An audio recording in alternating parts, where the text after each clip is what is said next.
In this video, I want you to think about some of the challenges of public-private partnerships from the perspective of the private operator.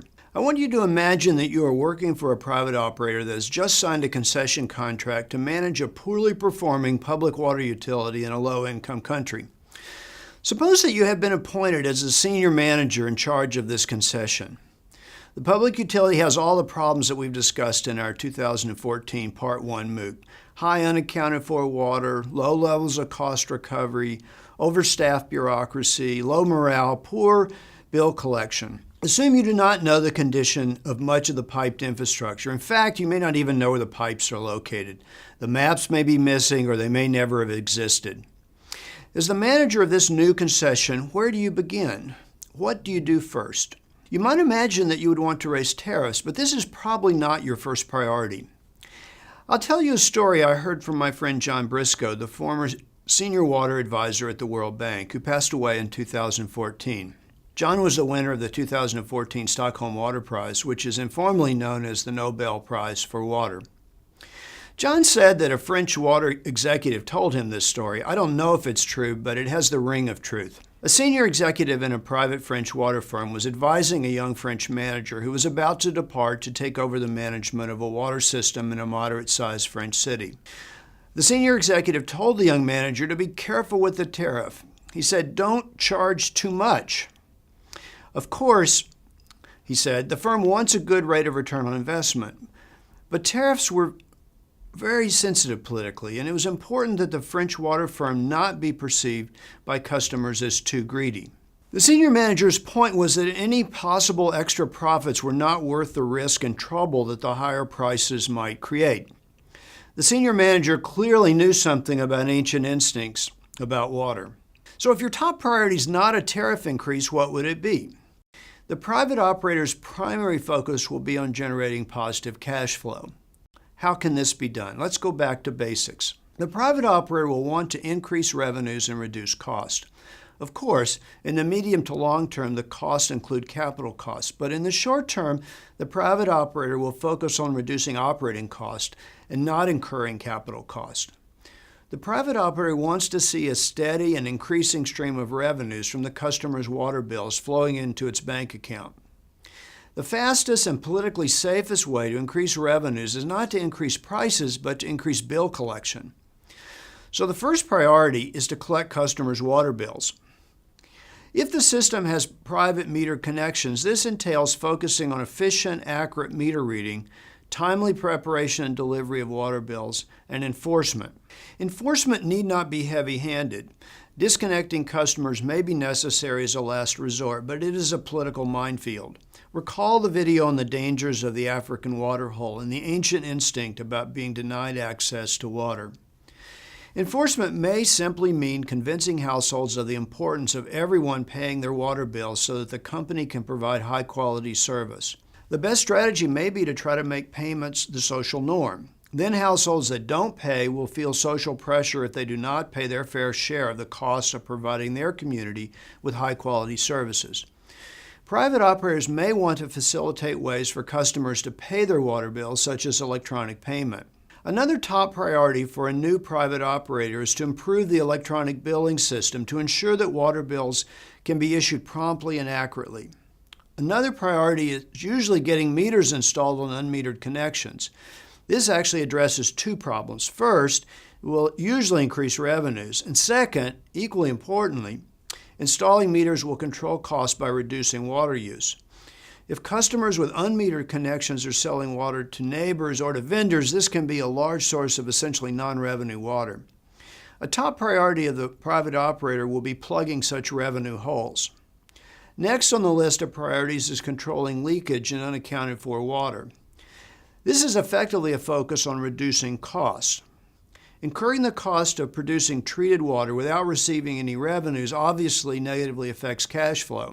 Some leaks are easy and cheap to fix, others may not be financially worthwhile. But this analysis of the costs and benefits of projects to reduce non-revenue water and leakage will be a high priority for a new private operator. An important aspect of this is reducing the number of illegal connections. So to summarize, so far the private operator's top priorities are collection of water bills, electronic software and customer billing system, and non-revenue water and illegal connections. What about tariffs? If tariffs are far below cost, which as we have seen is typically the case, a private operator will obviously want tariffs increased. But the private operator does not want to be blamed for or associated with rapid tariff increases just after the change from public to private management. The ideal solution for the private operator is to have the public water utility raise tariffs before the change in the management regime. The proponents of public-private partnerships often engage in a number of activities prior to the privatization deal to make this transaction more attractive to private operators who may be considering bidding for the contract. Proponents want more parties bidding so that the price is set competitively and is as low as possible. In other words, the success of the bidding process depends in part on there being multiple independent parties bidding for the contract. One of the fears proponents of privatization had before some of the early privatization deals was that no one would actually bid for the contract. Tariff increases are at the top of the list of things to do to make the transaction more attractive to private parties. For example, the Chinese government often has followed this strategy and has been quite aggressive in increasing tariffs before privatization initiatives. This strategy of getting tariffs raised in advance may conflict with the strategy of bidders offering a low tariff to win a contract. In an environment with a weak regulator, there has been a worry that a private company may offer unrealistically low tariffs as part of a bid in hopes of winning the contract. Then, after winning the contract, it will be able to convince the regulator to increase tariffs. I understand this risk, but if I were a private operator bidding for a contract, this would seem like a pretty risky strategy to me. As I've emphasized, the political economy of water tariffs is very emotional. I would be concerned about the negative reaction of both civil society and the regulator. For this strategy to work, both civil society and the regulator have to not object to the rate increase. There's another way to make the transaction more attractive to a private operator. Reduce the number of employees working for the public water utility before the privatization. Over time, many public water utilities have increased the number of their staff far beyond what is required for efficient operations. A private operator needs to reduce labor costs to increase cash flow, but finding a politically acceptable way to do this is often challenging. But it is central to making the politics of the privatization deal work. The World Bank has financed optional retirement packages for water utility employees as part of the financing of some public-private partnerships. The private company Manila Water offers an attractive example of how to retain staff. The company offered to train many staff members of the public sector utility with the new skills needed and then hire them as employees. We will return to the topic of the regulation of private operators in later videos. What I want you to remember from this video is that a private operator faces a number of strategic decisions about how to increase cash flow. What a private operator will try hard to avoid is investing its own capital in the deal. To meet the service obligations specified in the contract, the private operator will need to make capital investments. Most private operators will try to fund these out of cash flow, not by the parent company taking on new debt or investing its own capital.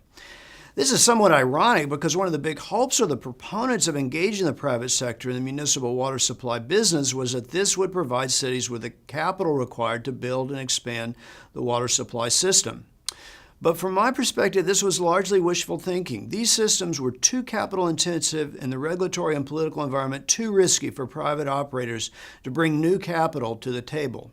A much more sensible strategy was to finance investments out of cash flow. Whether or not this would be feasible was often difficult for the private operator to determine in advance. There were several reasons for this. First, the physical condition of the existing assets was difficult to determine. Second, the cost of the service obligations in the contract were hard to estimate. And third, the actions of the regulator and central government were hard to predict. If you were a shareholder in a private company operating a water concession, would you want the company to put its own capital at risk building new infrastructure? Or would you prefer to finance investments out of cash flow? In the next video, we will look at some of the empirical evidence on how well privatization contracts have worked in practice.